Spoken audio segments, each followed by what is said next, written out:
Oui, les applications pratiques sont très simples en fait. Et c'est ça que je vais vous montrer aujourd'hui. Si vous voulez, l'économie de la connaissance est un domaine grandiose, avant tout. Grandiose parce que, comme la connerie, la connaissance est infinie. Et quand vous partez de là, déjà, ça change tout. Ça change tout. La connaissance est infinie. Toute l'économie est basée là-dessus. Les ressources naturelles sont finies, la connaissance est infinie. Vous voulez une croissance infinie, avec des ressources naturelles finies, c'est pas possible. Mais avec la connaissance, c'est facile. Du coup, l'économie de la connaissance, on y est déjà. On y est déjà rentré parce qu'il y a plein de gens qui ont fait ce calcul avant moi. L'économie, la croissance infinie, des ressources, des matières premières finies, mais si on base la croissance sur la connaissance, on peut avoir une croissance infinie. Jimmy Carter, par exemple, dans les années 70, dit clairement, écoutez, si vous voulez qu'on ait une croissance infinie, alors qu'on est en plein choc pétrolier, il ne faut plus que le dollar soit la monnaie du pétrole, de l'or, du blé, mais il faut que le dollar soit la monnaie de la connaissance. Peu de temps après, ça allait donner l'avènement de la Silicon Valley. Ça allait rendre célèbre cette doctrine, si vous voulez. En 84, Steve Jobs rencontre François Mitterrand pour lui parler d'économie de la connaissance et lui dit « Vous devez savoir, monsieur le président, une chose très simple, c'est que le baril de pétrole de demain, ce sont les logiciels. » Donc à son niveau, il lui dit exactement la même chose. La connaissance, c'est le baril de pétrole de demain. Cette politique, si vous voulez, elle va se poursuivre. Quand Barack Obama, par exemple, nomme comme ministre de l'énergie, non pas un vieux briscard du pétrole comme ça avait été la tradition avant, mais un geek, un prix Nobel de physique, qui n'y connaît rien en pétrole, mais qui s'y connaît en connaissance. Et pourquoi il fait ça?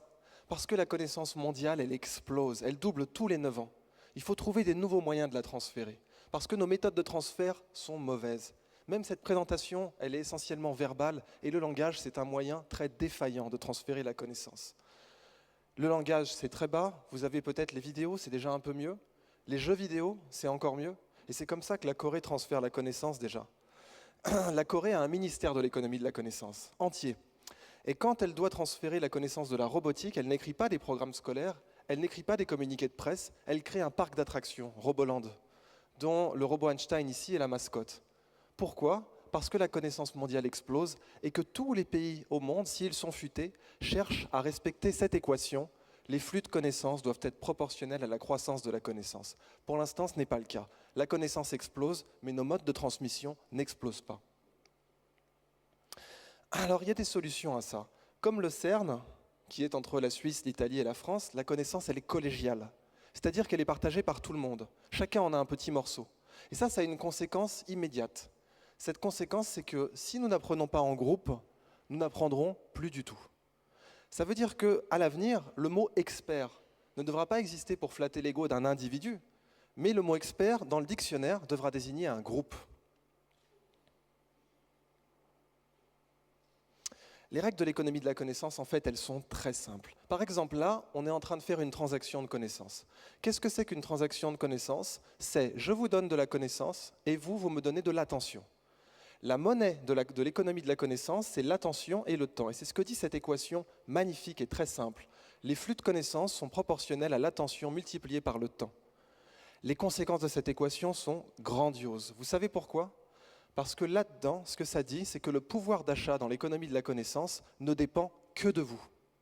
L'économie de la connaissance, c'est la seule dont le pouvoir d'achat ne dépend que de vous.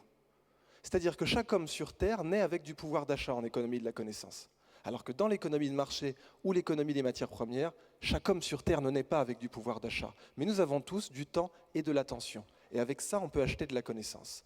Ça change déjà la totalité de l'économie. Les autres règles de l'économie de la connaissance aussi sont des game changers. Vous prenez la première règle, les échanges de connaissances sont à somme positive. Qu'est-ce que ça veut dire? Ça veut dire que si je vous donne de la connaissance, elle est toujours à moi. Alors que si je vous donne 10 €, ils ne sont plus à moi. Deuxième règle, dans cet ordre, les échanges ne sont pas instantanés. Je peux vous donner 10 € de la main à la main, ça c'est instantané, mais cette conférence, elle prend du temps. Et ça aussi, ça change tout. Enfin, les échanges de connaissances ne sont pas linéaires. Ça veut dire que savoir A et B ensemble, c'est beaucoup plus que savoir A tout seul et savoir B tout seul.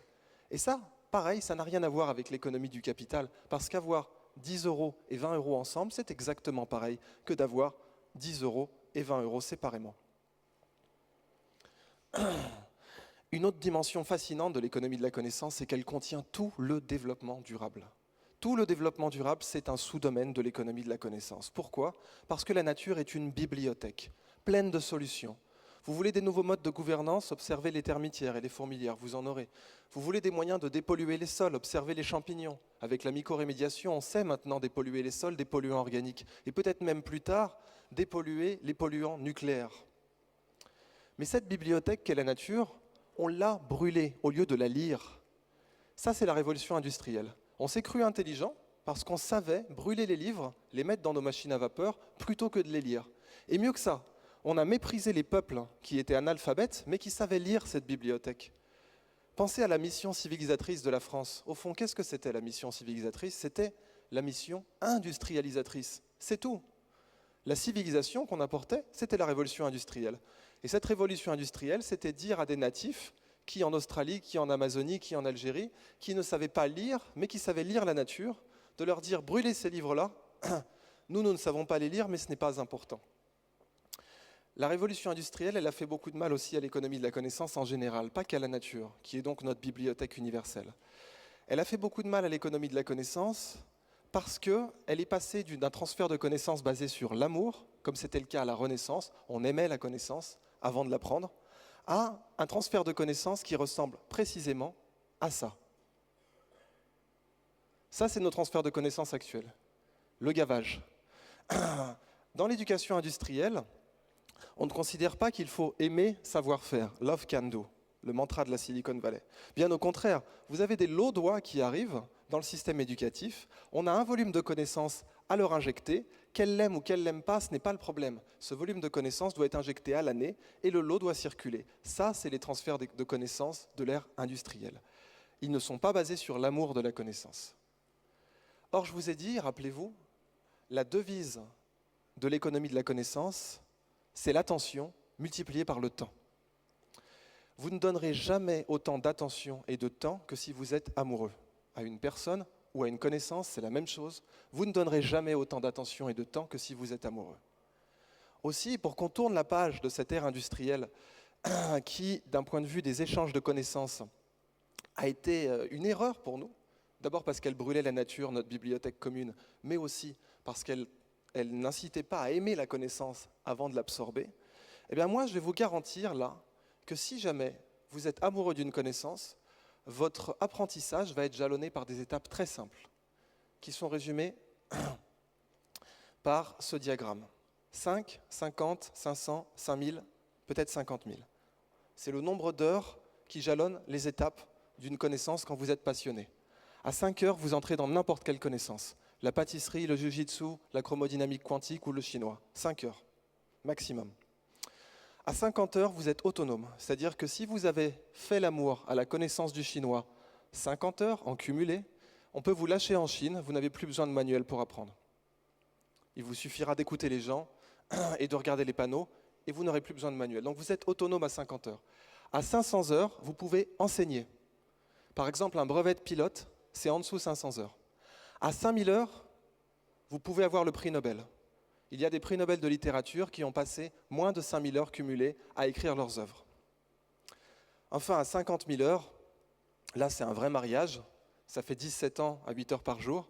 À 50 000 heures, vous avez trouvé l'amour de votre vie dans le monde de la connaissance, et donc les prix Nobel, les notes, etc., c'est plus votre problème. Vous êtes ce que les Japonais appellent un trésor national, et ce qu'on peut en fait appeler, nous, un trésor pour l'humanité. Très peu de gens atteignent ce niveau, mais ça, c'est le sommet de l'économie de la connaissance. Vous êtes tombé amoureux d'un domaine, vous avez cumulé 17 ans de votre vie, vous y avez consacré 17 ans de votre vie, et beaucoup plus que heureux, vous êtes devenu un trésor pour l'humanité. Alors vous voyez, l'économie de la connaissance, c'est très simple en fait. Et ça change complètement le monde. Et je vous rappelle vraiment cette dimension fascinante du point de vue du développement. C'est la seule économie dont le pouvoir d'achat ne dépend que de vous. Merci beaucoup.